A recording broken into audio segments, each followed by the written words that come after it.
Hello नमस्कार, welcome to inculcate learning. 91st class है। आज गला थोड़ा सा खराब है बट काम चल जाएगा, आपको समझ आ जाएगा। ओके, 10 जनवरी का शिफ्ट 2 का पेपर आज हम डिस्कस करेंगे। पेपर 1 यूजीसी नेट के लिए ये क्लासेस इंपॉर्टेंट है। प्रीवियस ईयर क्वेश्चंस हम कवर कर रहे हैं। This is presented by me Raveena. Videos informative लगे तो इनकलकेट लर्निंग को लाइक शेयर सब्सक्राइब जहां आप कर सकते हैं। 50 क्वेश्चंस हम इसमें करने वाले हैं। लास्ट के 5 क्वेश्चंस जो है वो आपके कॉम्प्रीहेंशन के होंगे, जो मैं आपके लिए छोड़ देती हूँ, बट मैं आपको 1-2 सेकंड का टाइम देती हूँ कि आप वीडियो पॉज करके आप पैराग्राफ पढ़ के आंसर करने की कोशिश करें। ओके, सो ये क्वेश्चंस हम कवर करेंगे जी। जो बच्चा पहली बार देख रहा है इस क्लास को, सो ऑलरेडी 90 क्लासेस हम कर चुके हैं पीवाईक्यूज की, बहुत इंपॉर्टेंट है। और कुछ नहीं तो एटलीस्ट अभी वाली जो क्लासेस हैं, यानी जो 16 क्लासेस अभी पेपर मतलब ये वाले जो पेपर हुए थे लास्ट सो दिसंबर 2024 के, तो वो तो कवर कर ही लीजिए। ओके, सो पीवाईक्यूज के या रिवीजन नोट्स आपके लिए अवेलेबल करवा दिए गए हैं। वो आप रीसेंट वीडियो देख सकते हैं, इससे लास्ट टू लास्ट वीडियो। सो वो आप देखेंगे चैनल पे, तो आपको कैसे आप नोट्स अवेल कर सकते हो वो भी आपको जो है मिल जाएगा। ओके, बाकी नोट्स की इतनी जरूरत नहीं होती जिन बच्चों ने खुद के नोट्स बनाए हैं, क्योंकि मैं आपको हमेशा बोलती हूँ खुद के नोट्स बेस्ट होते हैं।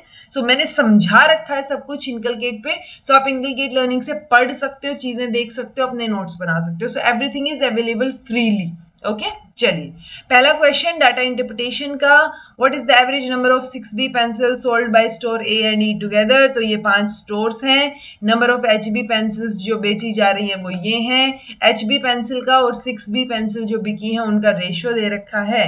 तो हमें क्या करना है, ए और ई टुगेदर। सो ए और ई में 6B पेंसिल्स कितनी बिकी है पहले वो कैलकुलेट तो करनी पड़ेगी ना, यानी 9/5 का रेशियो है। तो आप देखो 9 वाला रेशियो यानी HB पेंसिल, तो 216 डिवाइड बाय आप यहां पे लगा लो x कैलकुलेट हो जाएगा, 6B पेंसिल्स आ जाएंगी। ठीक है, यूजुअली ये 9x 9 ये करके ये हम ये कर सकते थे, क्योंकि ये वो होता है ना रेशियो है टेक्निकली। सो रेशियो के हिसाब से भी ये x to x तो वैसे भी कैंसिल हो जाएगा। सो हमारी यहाँ से 6B पेंसिल्स हम कैलकुलेट कर लेंगे। सिमिलरली यहाँ से भी 3/2 2 डिवाइड बाई 3, 3 8 24, 0 8 2 16। तो यहाँ पे तो 160 है। यहाँ पे क्या आ जाएंगी, 9/5 इज इक्वल टू 216/x। यहाँ से आ जाएगा 216 multiply by 5 divide by 9, then 3 7 21, 3 दूनी 6, 3 3 9, 3 दूनी 6 और 1 3 चौके 12 24, 24 5 5 चौके 20, 2 5 दूनी 10 11 12 120। सो 120 और 160 इनका एवरेज निकाल दो जी। 6 और 2 8 और 2 डिवाइड बाई 2, 2 एकम 2, 2 चौके 8 और 0 140। ठीक है, आंसर आपका क्या आ जाएगा, 140। इस तरीके से आप ये रेशियो से आप वैल्यूज कैलकुलेट कर सकते हो। 6B पेंसिल्स कितनी बिकी हैं, मैंने यहाँ सारी 6B पेंसिल्स कैलकुलेट करके दिखा दी हैं, आप कैलकुलेट करके देखिएगा। ओके, चलिए। If the selling price of 1 HB pencil is ₹5, that of 1 6B pencil is 8 rupees. Okay, then what is the total revenue generated by store C? So obviously ये देखो store C है, ये 400 pencil बिकी हैं, तो यहाँ से मैं निकाल लूंगी कितनी 6B पेंसिल्स बिकी हैं, राइट। और वैसे यूजुअली हमें दिख रहा है 4:1 का रेशियो है, तो वो 100 होंगी, ये 400 है। ठीक है, तो 100 पेंसिल्स अपनी HB की 6B की बिकी हैं और अपनी ये 400 पेंसिल्स आपकी HB की बिकी हैं। आपको क्या देना है, 6B जो है वो 8 रुपए में बिक रही है, HB जो है वो ये 8 रुपए में, और HB जो है वो HB 5 रुपीज में। तो 5 चौके 20 यानी ये 2000 की बिकी हैं, वो 8 एकम 8 ये 800 की बिकी हैं। सो ये ओवरऑल कितना रेवेन्यू जनरेट किया है हमने, 2800 रुपीज जनरेट किए हैं। ठीक है, इजी है, कोई दिक्कत नहीं होनी चाहिए। चलिए, number of 6B pencil sold by store E calculate हो जाएंगी। मान लो x है वो इज इतने % less than the 6B pencils by store B. तो मान लो y जो है वो इसने बेची है और x जो है इसने बेची है। ठीक है, सो x माइनस y आ जाएगा, या y माइनस x लगाओ क्योंकि y वाली ज्यादा होंगी। ठीक है, सो y माइनस x। ठीक है, किससे ज्यादा है, ई वाली जो है वो कितने, अच्छा लेस पूछा हमसे, इतने % लेस देन द नंबर। तो किससे लेस है, 6B वाले से लेस है। मान लो ये y माना, मैंने ये x माना, सो y minus x divide by y multiply by 100 हो जाएगा। कोई दिक्कत नहीं है, परसेंटेज निकल आएगी, यहां से निकाल के देखो जल्दी। ओके, आंसर आपका 60% आएगा, बता दिया है मैंने। पेंसिल्स आप ऑलरेडी निकाल चुके हो, निकल जाएंगी 6B में कितनी है, E और B में, ठीक है। सो B वाली को Y मान लिया, E वाली को X मान लिया। तो Y माइनस X, क्योंकि Y जो है वो ज्यादा है, क्योंकि इससे कम है E वाली, राइट। सो वो कितनी कम है वो हमारा माइनस करने से पता चल जाएगा, परसेंटेज हमारा divide by Y multiply by 100 हो जाएगा। Okay, next question, if out of the number of 6B pencils sold by B and C, तो B और C ने जो पेंसिल्स बेची हैं 6B वाली, यानी ये वाली जो हमने कैलकुलेट की थी, बट स्टिल मैं वापस से बता देती हूँ, 480 divide by x is equal to 6/5, यानी 480 मल्टीप्लाई बाय 5 डिवाइड बाय 6, 8 6 48, 400, ठीक है। तो यहाँ पे 400 पेंसिल्स हैं जो 6B की बिकी हैं, और यहाँ पे है 100, ठीक है। तो 400 का 40% और 100 का 20%, 100 का 20% तो 20 ही आ गया, यानी बची 80 पेंसिल्स जो बिल्कुल ठीक है, और 40% आप निकालोगे तो कितना आ जाएगा, डिवाइड बाय 4 चौके 16, 160। तो 400 में से 160 गए तो 4 0 240, राइट। 3 में से 1 गया 2 और 4, 240, ठीक है। सो 240 प्लस 80, इतनी पेंसिल्स डिफेक्टिव हैं, 12 3 320 टोटल, यानी 500 में से 320 पेंसिल्स जो हैं वो डिफेक्टिव हैं। बोल सकते हैं, बिल्कुल बोल सकता है, ठीक है। सो अब उन्होंने वापस दे दिए कस्टमर्स ने। सो एक्चुअल पेंसिल्स कितनी होंगी वो आपसे पूछा है।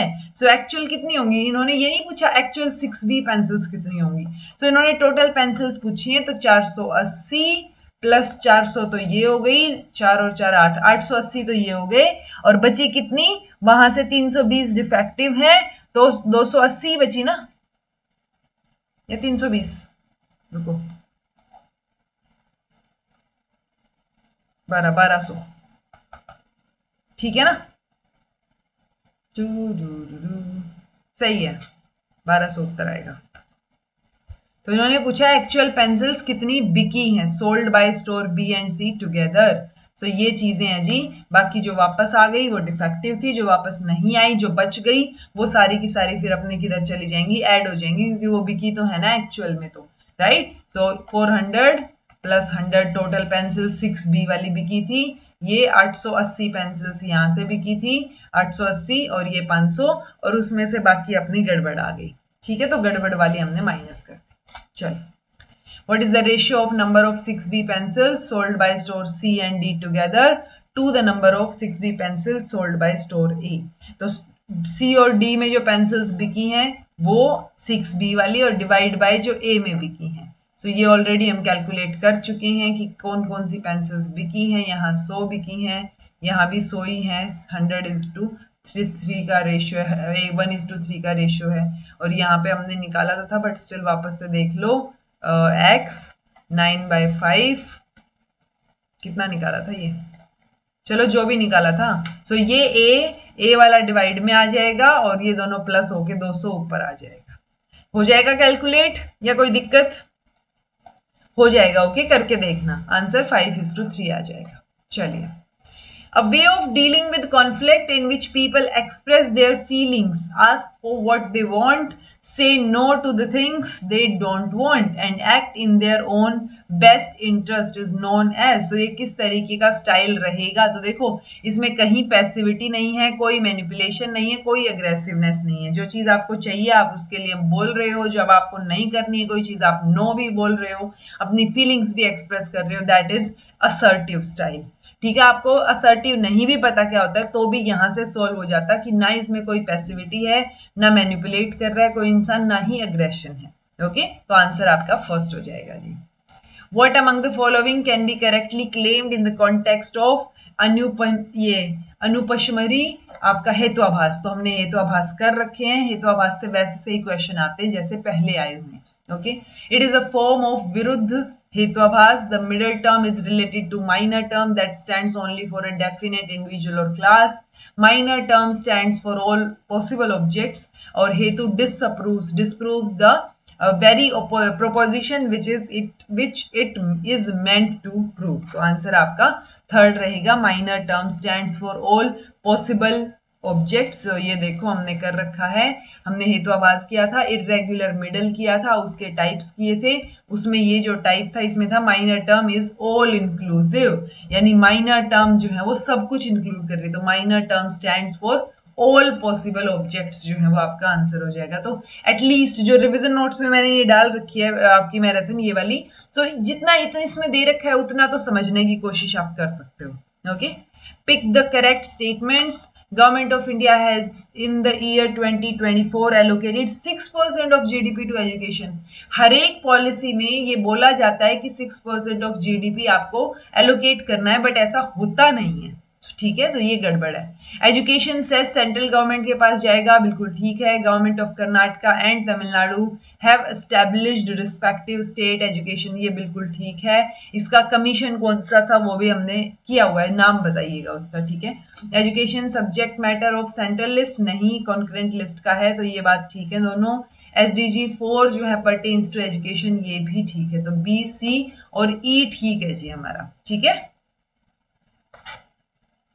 जात्रा स्टोरीज या जात्रा आपने सुनी होंगी, जातक कथाएं, और बुद्धिज्म से रिलेटेड है, बट कहाँ से, कौन से, कहाँ की फोक फॉर्म है ये, ठीक है।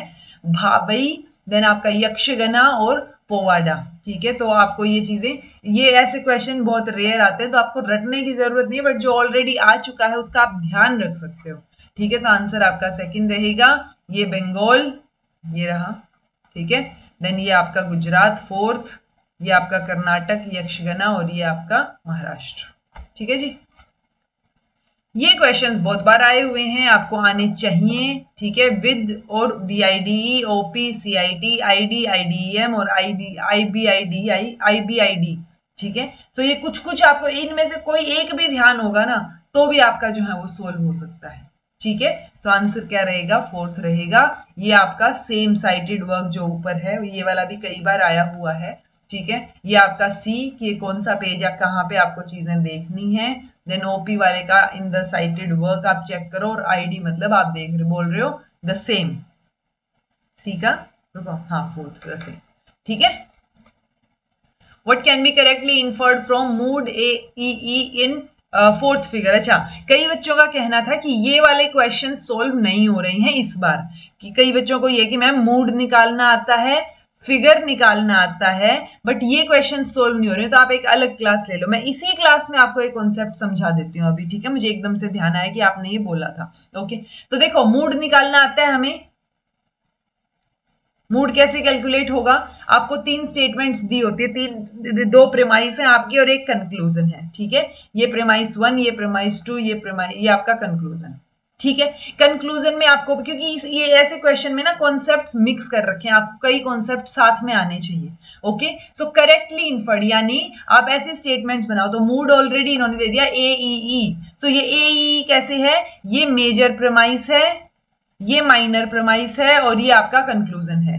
अब मेजर प्रेमाइस जो है वो A है, यानी AEIO में से स्टेटमेंट, और जो प्रेमाइस सेकंड है आपकी माइनर, वो E है, और आपका कंक्लूजन भी E है, ठीक है। वैसे तो यहां से हमें पता चल ही रहा है, ये यूनिवर्सल पॉजिटिव है, ये यूनिवर्सल नेगेटिव है, और आपकी स्टेटमेंट भी यूनिवर्सल नेगेटिव है, ओके।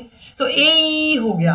अब फोर्थ फिगर के हिसाब से आपको चीजें अरेंज करनी है, यानी आपको जो स्टेटमेंट बनानी है ये फोर्थ फिगर के हिसाब से बनानी है, ठीक है। फोर्थ फिगर क्या था, फोर्थ फिगर हमने इस तरीके से कुछ याद करने की कोशिश की थी, ठीक है। तो यहाँ पे आपका मिडल टर्म, ये प्रेडिकेट, ये सब्जेक्ट, यानी कि जो आपकी फर्स्ट वो है, ये सब्जेक्ट और प्रेडिकेट हम किसका मान के चलते हैं, कंक्लूजन का मान के चलते हैं। सो प्रेडिकेट और सब्जेक्ट, चलो पहले मैं ये मान लेती हूँ, मैंने यहां बोला नो x इज y, ये मेरी कंक्लूजन है, ओके। तो जो मेरी x है वो क्या है, माइनर टर्म है, और ये मेरा क्या है, मेजर टर्म है, ओके। मिडल टर्म कंक्लूजन में नहीं आती है। सो ये क्या हो गया अब आपका, अब आपको ये जो माइनर मेजर के हिसाब से ऊपर मिडल टर्म जो करनी है, तो ये देखो ऊपर क्या है, प्रेडिकेट वाली ऊपर वाली यानी मेजर प्रेमाइस है। सो प्रेडिकेट में क्या आना चाहिए, y आना चाहिए, प्रेडिकेट आपका ऊपर वाले सब्जेक्ट में आना चाहिए, बेसिकली y इधर आना चाहिए।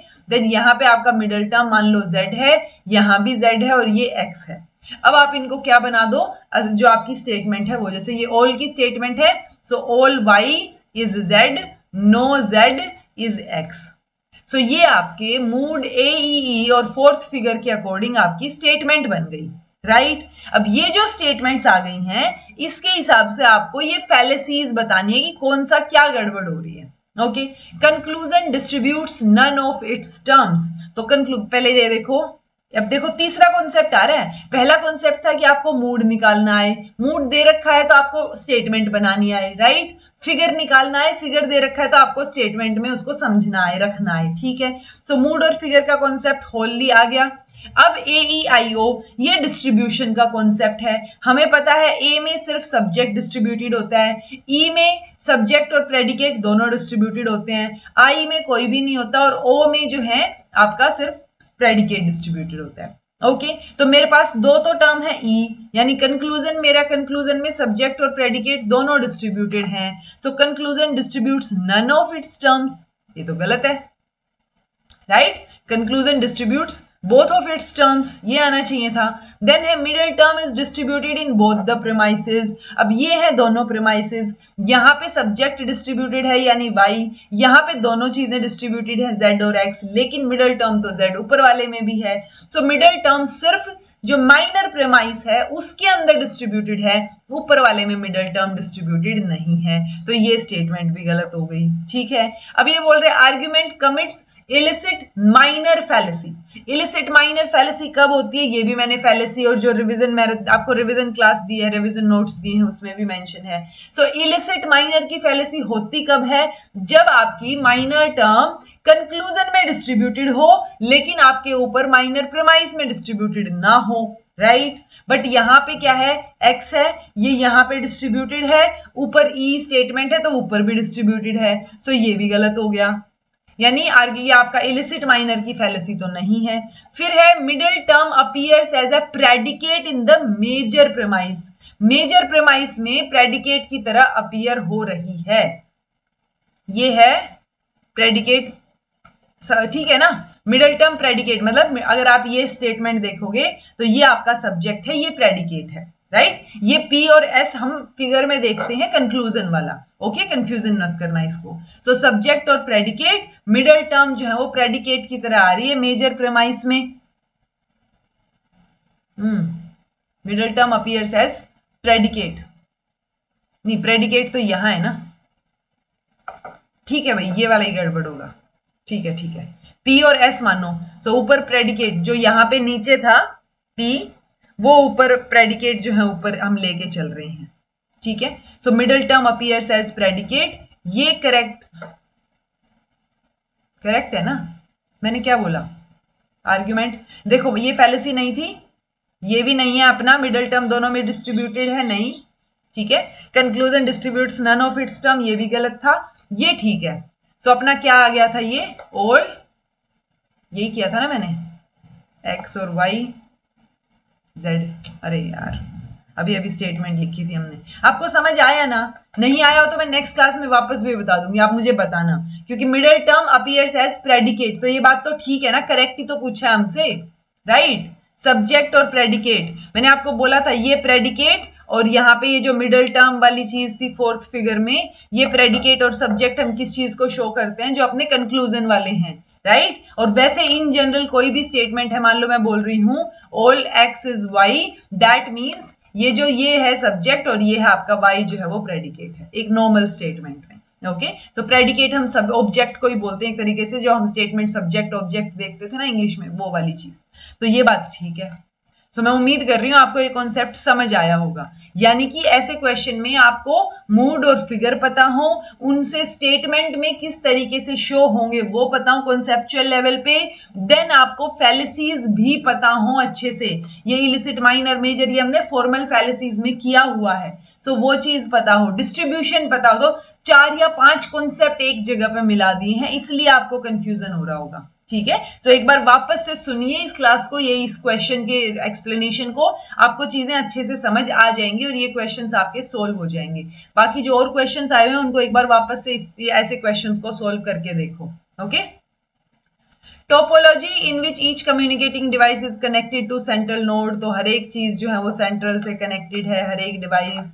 सो ये रिंग है, बस है, मैश है या स्टार टोपोलॉजी, आंसर हो जाएगा स्टार टोपोलॉजी है। ठीक है, ये हमने ऑलरेडी की हुई है। रिंग टोपोलॉजी, स्टार, बस में कॉन्टिन्यूटी में कनेक्ट होंगे, मैश में हर एक डिवाइस दूसरी से कनेक्ट होगी तो और बिल्कुल मैश क्रिएट हो गया, वो वाली चीज। स्टार टोपोलॉजी में सेंट्रल से सारी चीजें जो है वो कनेक्टेड होंगी, ये स्टार है। Under which type of communication house journals fall? तो ओरल कम्युनिकेशन, इंटरकल्चरल, रिटर्न और ग्रुप। यूजुअली जर्नल जब आ गया तो लिखने की बात तो आ गई, तो रिटर्न कम्युनिकेशन है, ठीक है। हाउस जर्नल जो है वो प्रिंटेड पब्लिकेशन डिस्ट्रीब्यूशन है विद इन अ कंपनी या ऑर्गेनाइजेशन, जो कि रिटर्न कम्युनिकेशन का फॉर्म है। Okay okay, if arithmetic mean of x and 1/x is k। So arithmetic mean आपको दे रखा है x और 1/x का, ठीक है, यानी x प्लस 1/x divide by 2 is equal to k, ऐसा कुछ। अर्थमेटिक मीन अब एक्स स्क्वायर और 1/x स्क्वायर का क्या होगा, ठीक है। सो आप कैलकुलेट कर सकते हो, यहां से हमें करना है एक्स स्क्वायर प्लस 1/x का स्क्वायर। तो मैं इसको ये मान लेती हूँ, ये a है, ये b है, तो a square plus b square, उसको आप सोल्व कर देंगे तो आपका आंसर आ जाएगा, ठीक है। तो कैसे आएगा, ये सॉल्यूशन है, यहाँ पे आंसर आपका ये थर्ड आ जाएगा। तो ये हमने ऑलरेडी किया हुआ है। तो ये x प्लस 1/x क्या आ गया, 2 क्या आ गया, 2 उधर चला गया मेरा। अब इसका मैं स्क्वायर करूंगी तो उधर दोनों साइड मैंने स्क्वायर कर दिया, तो यहां से अब x को मैंने मान लिया a और 1/x को मान लिया b, तो a प्लस b का होल स्क्वायर आ गया, ठीक है, जिसका मतलब क्या हो जाएगा, a square plus b square plus 2ab, तो यानी x square plus 1/x square plus 2ab, यानी 2x divide by x।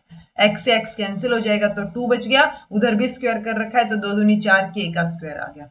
Okay ये 2 जो है हम माइनस में उधर ले जाएंगे क्योंकि हमें x square plus 1/x square निकालना है। दोनों को 2 से डिवाइड कर दो, कॉमन आ जाएगा तो 2k स्क्वायर माइनस 1 आ जाएगा। Okay 2 numbers are in ratio, तो 2 नंबर दे रखे हैं 5:6 में। If s is subtracted from each of the numbers, यानी 5/6 है, इसमें से s सब्ट्रैक्ट कर दो तो ये रेशियो 4/5 आ जाएगा। तो ये दोनों नंबर कौन से हैं वो निकालने हैं, हो जाएगा calculate. 5 5 25 minus 5s is equal to 6 चौके 24 माइनस 4s, ठीक है।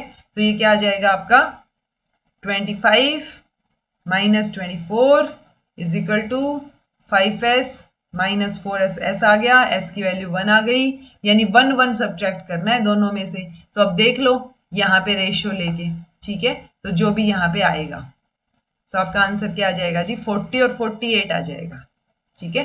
सो 40 डिवाइड बाय 48। ओके सो ये देखो 8 5 8 6 के 48, 8 5 40, सो 5:6 था। अब दोनों में से आपने s सब्ट्रैक्ट कर दिया, नहीं 1 1 तो नहीं होएगा, तो ये 4/5 आ जाए, s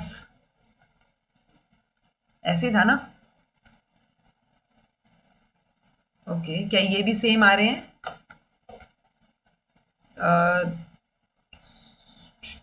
2 एकम 2, 2 छक्के 12, 2 दूनी 4, 0, 2 आठे 16, 2 एकम 2 0, 2 पंजे 10, 2 चौके 8, 4/5। नहीं ये तो ये डिवाइड करने पे ही 4/5 आ रहा है, तो ये तो गड़बड़ है, ठीक है। 48 डिवाइड बाय 40, तो ये 6 और 5 आ रहा है, ये उल्टा आ रहा है, ठीक है जी। एक ही आंसर निकल के आता है, आपको आगे फर्दर प्रोसीड करने की भी जरूरत नहीं है। Okay statistical functions in MS Excel, average, count, median और मोड, तो ये चीजें आपको दे रखी हैं, आपको पता होनी चाहिए कैसे कैलकुलेट होती हैं। Return the number of entries in a selected range, returns the value in the middle of the range, usually middle median होता है तो ये आना चाहिए। Returns the value that occurs most frequently, ये आपका मोड होता है जो बार बार आता है, ठीक है। 2 और 3 यहाँ तो साउंड कर रहा है ये वाला। Then return the total of all the values in range divided by number of values in range, तो ये एवरेज आ गया, आंसर सेकंड, ठीक है। तो आपको पता हो काउंट कर रहे हो तो आप सारी एंट्रीज जो सिलेक्टेड रेंज में है उनको काउंट कर रहे हो, फर्स्ट आ गया। एवरेज है तो सबको टोटल करके divide by number of values जितनी है वो आ गया। मीडियन बिल्कुल बीचों बीच वाला होता है, कोई भी वैल्यूज आपको सेट दे रखा हो उसको असेंडिंग या डिसेंडिंग ऑर्डर में लगाओ और बीच वाली सबसे मिडल वाली वैल्यू सिलेक्ट कर लो। अगर आपको 4 वैल्यूज दे रखी हैं, क्योंकि 4 के बीचों बीच तो कुछ नहीं आया ना, तो 4 के बीच मान लो 1 2 3 4 ये हैं, तो इन दोनों का एवरेज निकाल दो, वो आपका मीडियन हो जाएगा। ओके सो मीडियन आपको पता चल गया। मोड जो वैल्यू बार बार आए, जैसे 1 2 4 3 2 5 7 2 ये मेरे को दे रखा है और मुझे ये वैल्यूज का मोड निकालना है, तो यानी 2 बार बार आ रहा है तो that is mode. Okay. Which of the following are not the features of cooperative learning strategies? Individual competition होगा cooperative में, नहीं होगा.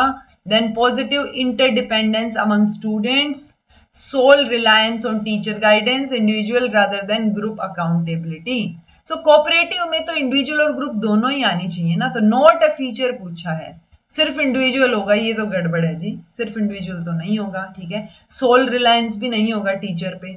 हाँ, पॉजिटिव डिपेंडेंस डेफिनेटली रहेगा, तो ये तो नहीं आना चाहिए. बचा क्या? सीडी और एसीडी.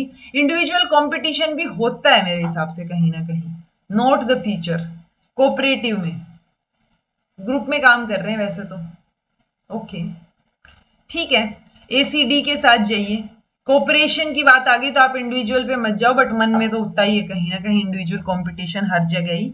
बट स्टिल जब कोऑपरेटिव आ गई, साथ मिलके ही काम करना है, कोऑपरेट करके काम करना है, तो आप ग्रुप में थोड़ा सा फोकस करेंगे, तो अकाउंटेबिलिटी ग्रुप की होगी. तो individual rather than group accountability नहीं, ग्रुप अकाउंटेबिलिटी ज्यादा होगी rather than individual. So individual competition जो है वो आपको देखने को नहीं मिलेगा फिर. ठीक है, ग्रुप की बात आ गई. Which of the following are examples of para language? तो जो वॉइस, आपकी वॉइस की टोन है वो, वॉल्यूम, आपका पर्सनल स्पेस, आई कांटेक्ट या पिच. तो देखो पिच, टोन, ये तो फॉर श्योर नजर आ रहे हैं पैरा लैंग्वेज में. ए और ई, ए और ई, ए और ई और कहीं है नहीं, सो ए बी ई. ठीक है, सो ए बी ई आपका आंसर हो जाएगा. आपका आई कांटेक्ट होना या पर्सनल स्पेस होना वो पैरा लैंग्वेज में नहीं आएगा. पैरा लैंग्वेज में नॉन लेक्सिकल कंपोनेंट्स आते हैं स्पीच के, जैसे इंटोनेशन, पिच, देन आपका स्पीड ऑफ स्पीकिंग, कितना फास्ट बोल रही हैं, हेजिटेशन, नॉइसेस क्या है, जेस्चर क्या है, फेशियल एक्सप्रेशन क्या है, वो आपके पैरा लैंग्वेज में आ जाएंगे. Which of the following is the fastest memory element? तो हमने जो मैम हायरार्की ऑफ डिजाइन कर रखा है, बहुत बार आया हुआ है अपने उसमें PYQs में, मैंने बहुत बार करवाया, VIP क्लास में भी आपको करवाया हुआ है. आंसर आपका रजिस्टर आ जाएगा. Okay. Energy can be harnessed from the following sources. तो कहाँ कहाँ से आप एनर्जी निकाल सकते हो? आप सन से, सोलर एनर्जी से हम सोलर पैनल से करते हैं. सी से, ओशन से भी निकलती है. एनिमल एक्सक्रीट से निकालते हैं हम, बायोगैस, बायोमीथेन ये सब बनाते हैं. सोइल एज सच नहीं है, सोइल को खोद के नीचे से हम धरती से जो एनर्जी निकालते हैं वो अलग चीज हो गई. सो ए बी सी आपका आंसर रहेगा. Okay. Which among the following is correct about inference and its kinds? So inference और उसके प्रकार के बारे में पूछा है. Validity and invalidity does not apply to deductive argument. Inductive arguments जो है वो वीक और स्ट्रॉन्ग होते हैं. डिडक्टिव आर्ग्यूमेंट्स या तो ट्रू होंगे या फॉल्स होंगे.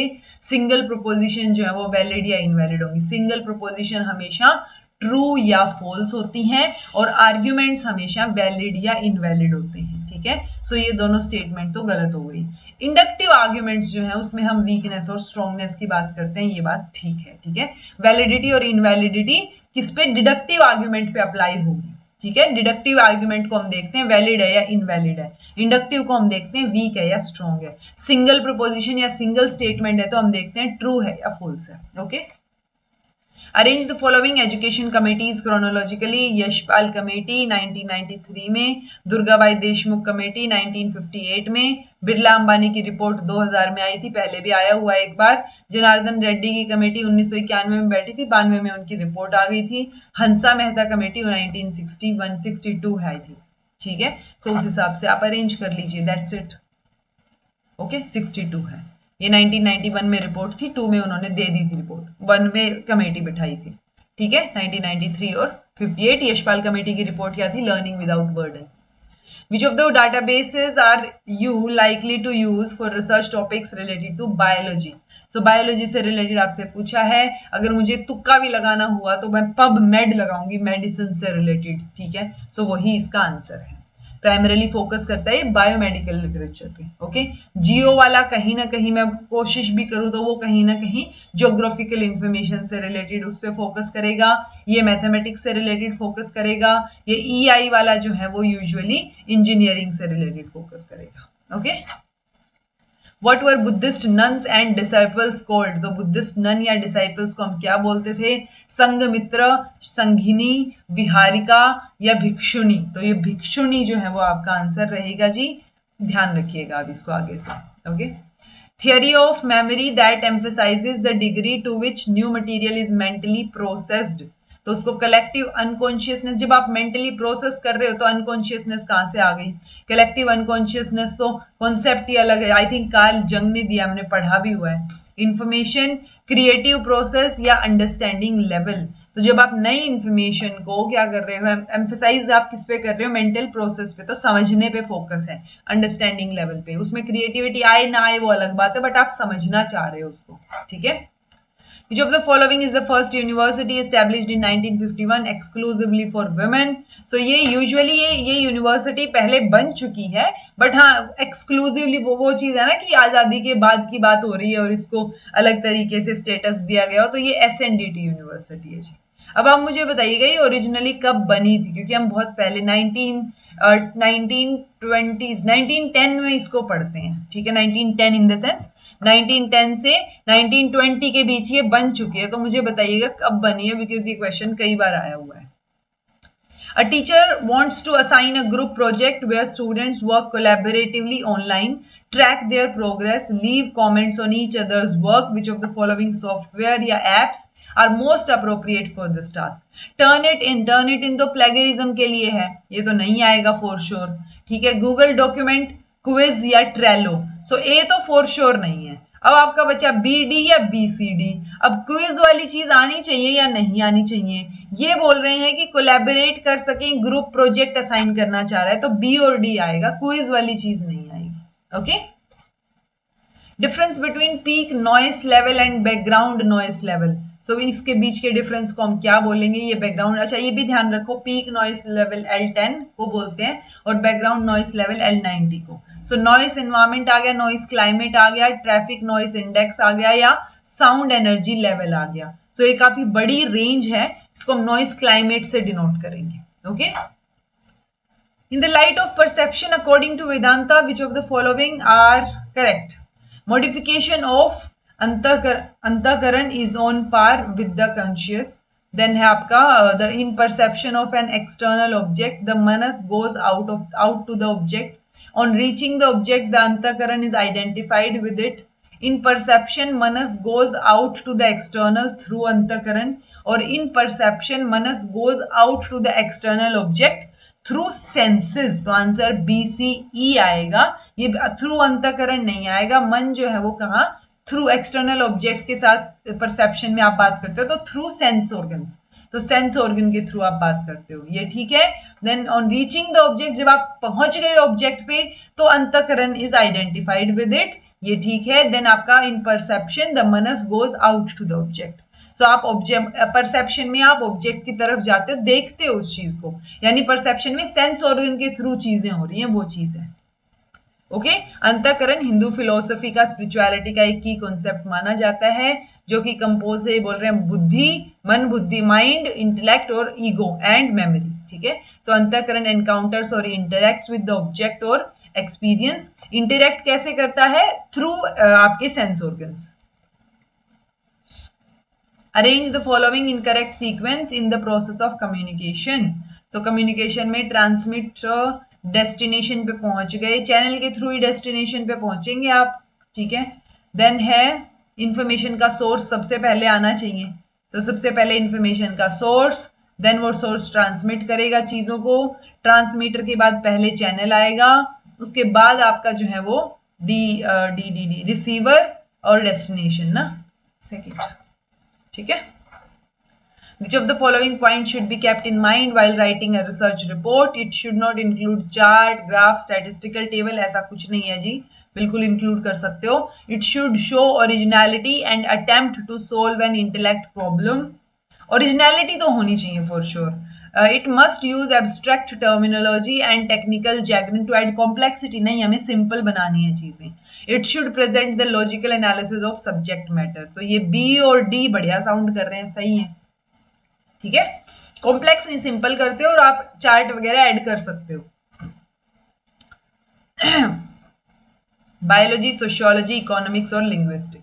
ठीक है, तो sociology, father of sociology August Comte बोले जाते हैं, तो ये सी जो है वो यहाँ आ जाएगा। आपने जो क्या बोलते हैं लैंग्वेज से रिलेटेड आपने पढ़ा होगा नोम चॉम्स्की को, अगर आपने सीटेट पढ़ा है तो चॉम्स्की का क्वेश्चन बहुत आता है। ठीक है, सो यूजुअली जिसने बीएड की उसने एमएड की होगी, बीएड की है तो सीटेट दिया होगा, तो नोम चॉम्स्की आपने पढ़ा होगा। ठीक है, बी और डी, बी का फर्स्ट, ये देखो यहीं से ही सोल्व हो गया आपका, एक से ही। ठीक है, सो आपका ये बायोलॉजी से रिलेटेड कौन सा आ जाएगा, चार्ल्स डार्विन, ये भी पढ़ाई हुआ है बिल्कुल, और इकोनॉमिक्स से related Harold J Laski. Okay, which of the following statements are true, two computers can have same MAC address, no, MAC address IP address ये तो अलग होते हैं। वायरलेस नोटबुक्स में suffer from electromagnetic interference, wireless है तो हाँ definitely suffer कर सकते हैं। Terrestrial microwave support line of sight, microwave line of sight को करती है, ये बात ठीक है, पहले भी आया हुआ है। In distributed computing computers are located in different geographical areas, distributed में कंप्यूटर्स डिफरेंट ज्योग्राफिकल एरिया पे हैं, ये भी साउंड तो ठीक कर रहा है। Two computers can have same, ये नहीं आएगा, बस मैक एड्रेस सेम नहीं होएगा। ठीक है, बाकी ठीक है। ये terrestrial microwave communication line of site में होनी चाहिए चीजें, क्लियर पाथ। ठीक है, arrange the instruction cycle in correct sequence, तो डी कोड लास्ट में करोगे ऑब्वियसली आप, D code store fetch execute, तो आप पहले फैच करो इंफॉर्मेशन, फिर स्टोर कर लो, या फैच करके उसको डी कोड करो, स्टोर करो, एग्जीक्यूट करो। रुको भाई देखना पड़ेगा ये तो, पहले क्या है डी सी ए और डी, डी एग्जीक्यूशन तो नहीं होना चाहिए पहले। ठीक है, इंफॉर्मेशन फैचिंग हो सकती है पहले। आंसर है इसका सेकंड। ठीक है, इंफॉर्मेशन फैचिंग, देन आपका डी कोड करो, उसको एग्जीक्यूट करो, लास्ट में स्टोर करो। Okay, who wrote the book understanding media the extension of man, तो ये बुक किसने लिखी है, मार्शल मैक्लुहान ने, डेनिस ने, जॉर्ज गैबनर ने या हर्बर्ट ने, आंसर फर्स्ट रहेगा। मार्शल मैक्लुहान से रिलेटेड काफी क्वेश्चंस आते हैं। A student took 5 papers in an exam where full marks were same for each paper, यानी 100 500 के हैं total paper. His marks in the papers were in proportion, 6 7 8 9 और 10 इस proportion में है सारे पेपर। उसको टोटल ओवरऑल मार्क्स मिले 60%, number of papers in which he got more than 50% वो आपको कैलकुलेट करना है, तो आप नंबर कैलकुलेट कर लोगे। मोर ही ऑब्टेन्ड 60% ऑफ टोटल, तो टोटल का 60% कितना है, 5 6 की 30 300, यानी टोटल नंबर 300 मिले हैं उसके। तो क्या मैं ऐसे कर सकती हूँ 6x plus 7x plus 8x plus 9x plus 10x is equal to 300, right. तो ये देखो 8 और 7 15, 15 और 9 5 और 4 24, 15 और 9 24, 24 और 10 34, 34 और 6 40। x की वैल्यू क्या आ गई, डिवाइड बाय 40, 4 दूनी 8, 4 4 6 की 6 चौके 24, 7 चौके 28, 7 पे गया ना, और पॉइंट 4 5 चौके 20, 7.5 आ गया। यानी मैं 6.6 को 7.5 से मल्टीप्लाई करूं, 7 को 7.5 से मल्टीप्लाई करूं, 8 को 9 को और 10 को। ठीक है, ये नंबर आ गए 75, ये भी ऑब्वियसली 50 से तो ज्यादा ही होंगे। देखो 8 7 56, 8 5 40, 4 8 7 56 56 और 4 चूरू। अच्छा 40% से ज्यादा कितनों में है वो पूछा है आपसे, ये तो सारों में ही लग रहे हैं, 7 7 49 पॉइंट्स में तो आ ही जाएगा। ये मल्टीप्लाई करके देखो भाई एक बार, पहले 6 से कर रहती हूँ, 5 6 की 30, 3 7 6 की 42, 43 44 45, 45 मार्क्स है, ये तो नहीं है। देन 7 से कर लो, 7 5 7 35, 3 7 7 49, 4 51 52। ठीक है, फर्स्ट सिर्फ एक नहीं है, बाकी चारों जो है वो किससे ज्यादा है, 50% से ज्यादा है। हो गया टोटल मार्क्स। चलो, put the following in the correct order for writing the body of a research paper, तो रिसर्च पेपर की बॉडी से एब्स्ट्रैक्ट सबसे पहले होता है, ये लो इधर से ही आंसर आ जाना चाहिए आपका, ठीक है। एब्स्ट्रैक्ट, देन इंट्रोडक्शन, इंट्रोडक्शन के बाद प्रोसीजर, फिर रिजल्ट्स और लास्ट में conclusion. Consider the following statements. H is the son of P, M is the son of S is the mother of N, who is the sister of P. Based on above, क्या क्या चीज सही है, ठीक है। तो देखो, S is maternal grandmother of P, H is the son of P, M is the son of S, S का बेटा है M, ठीक है।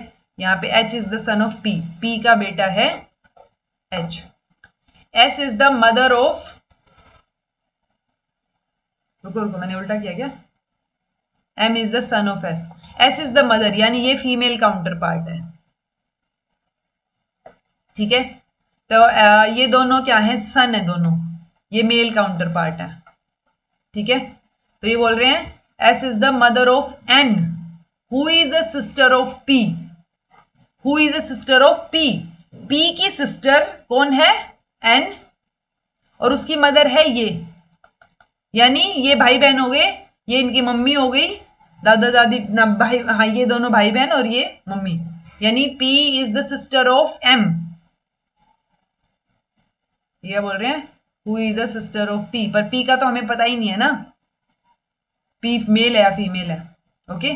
S is maternal grand mother of P, okay. P is a sister of M, P sister है, ये पूछ रहे हैं। M is maternal uncle of H, H is maternal grandson of S। ओ बहुत कंफ्यूजन है भाई ये तो, रुक जाओ।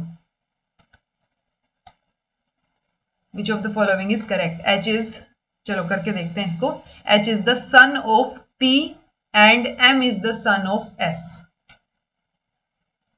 H सन है,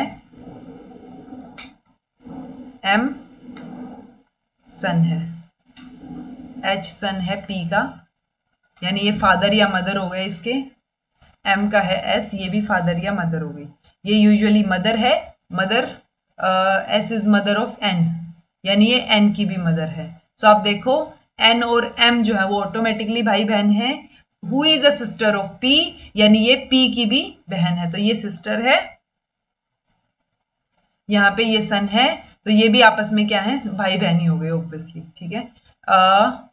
ये आपकी मदर है, फीमेल काउंटर पार्ट, ओके। अब आप ये देखो, अगर ये दोनों बहन भाई हैं तो ये P और M भी तो भाई भाई हुए ना ऑटोमेटिकली। अगर ये P और M भाई भाई हैं तो M जो है वो अंकल हो गया ना H का, M is maternal uncle of H, ये बात ठीक है, अंकल है, मैटरनल देखी जाएगी। चलो C तो फॉर श्योर सही होना चाहिए, ठीक है। बचा क्या, B को ही ऑटोमेटिकली, बचा B तो सब में ही सही है, यानी ये देखो B अगर सही है तो P is sister of M, यानी ये भी सिस्टर है, ये चीज समझ आ गई हमें। तो ये दोनों बहनें हैं, ये भाई है। अब और देखो, तो B फॉर श्योर सही है क्योंकि सब में ही करेक्ट दे रखा है, तो B और C तो सही हो गए। अब D देख लो, H is maternal grandson of S, sound तो सही कर रहा है, इसका ग्रैंडसन ही तो है, ये बेटे का बेटा, ठीक तो है, BCD, ठीक है ना। एक आधी चीज ऐसे क्वेश्चन के आंसर से भी मिल जाती है, जैसे B सब में करेक्ट है तो B फॉर श्योर सही है, तो वो सही है तो एक और इंफॉर्मेशन ऐड हो गई, okay. Permissive classroom management style is restrictive, encourages students to be independent thinkers, allows students considerably autonomy with little support, is punitive। तो कौन सा इसमें से सही रहेगा, परमिसिव। परमिसिव में क्या होता है जी, ये स्टूडेंट्स को अलाउ करता है, बहुत कम सपोर्ट की जरूरत होती है। परमिसिव हमने पेरेंटिंग स्टाइल भी पढ़ा है, तो परमिसिव में खुली छूट दे रखी होती है, ऐसा सा रहता है, बहुत कम रिस्ट्रिक्शन होती है, और सपोर्ट जो है वो बहुत थोड़ी सपोर्ट और बहुत कम restrictions. Which of the following methods would apply to field research? Documents को एनालाइज करना, हिस्टोरिकल रिकॉर्ड्स को एनालाइज करना, personal interview, small group study of random behaviour, play and role analysis. तो इनमें से कौन सी फील्ड रिसर्च में आएगी? तो फील्ड रिसर्च में आएगा जी पर्सनल इंटरव्यू, ओके। बाकी सारी चीजें भी हो सकती कि ये चीजें हम एनालाइज कर रहे हैं, आपको फील्ड रिसर्च इससे पहले हो चुकी है, okay. Ozone hole appears over Antarctica mostly in the month of, तो कौन से महीने में आपको देखने को मिलता है? आंसर सितंबर रहेगा। यहाँ पे जो क्लोरीन और ब्रोमीन एक्टिवेशन है then leads to rapid ozone loss when sunlight returns to Antarctica in September, तो September and October of each year, तो उस टाइम पे ये ज्यादा देखने को मिलता है। If 125 is coded as VYZ, 487 is coded as TSW, तो जो कोड है 369 के लिए वो क्या होगा? कर लोगे क्या? ओहो गला ज्यादा खराब हो गया। XYZ PQRSTUVWXYZ, तो देखो ये 5 नंबर है पीछे से, ये फर्स्ट है, ये सेकंड है, तो 1 2 5, ये क्या है? फर्स्ट है, ये 2 है, ये 5 है, तो बस इसको उल्टा कर रखा है, 1 2 5 ऐसे लिख रखा है इसको। ऐसे ही आपको 487 तो ये 4 है, ठीक है, ये 4 है, तो वही बस उल्टा करना है आपको, जो 3 6 और 9 का आएगा। कर क्या रहे हैं हम? पीछे से ही चल रहे हैं चीजों के लिए, ठीक है। तो ABC 3 क्या है? X के लिए, तो X लास्ट में आएगा, यहीं से ही सोल्व हो जाना चाहिए था, सेकंड ऑप्शन, ठीक है।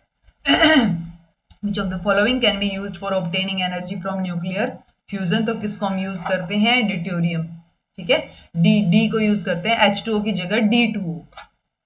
Which of the following pollutants are considered for air quality index estimation, तो ये भी करवा रखा है आपको PYQs में ही, आंसर आपका होना चाहिए, पर ये ड्रॉप था, इसमें मैं बता देती हूँ, ये चीजें थी। टिपिकली 6 पोल्यूटेंट्स होते हैं, P 2.5 पर्टिकुलेट मैटर, वही पर्टिकुलेट मैटर 10 और 2.5, SO2 NO2 CO और ओजोन, ठीक है।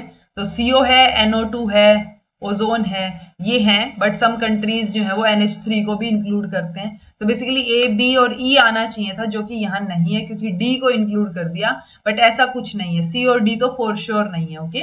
यूजुअली ये भी होता है कि अगर आपको डे का एक दिन का एयर क्वालिटी इंडेक्स देखना है, तो आप 2 नॉन मेथड्स होते हैं ना, तो उसमें से आप मोर देन 2 पोल्यूटेंट्स जो है वो उठा सकते हो, ठीक है।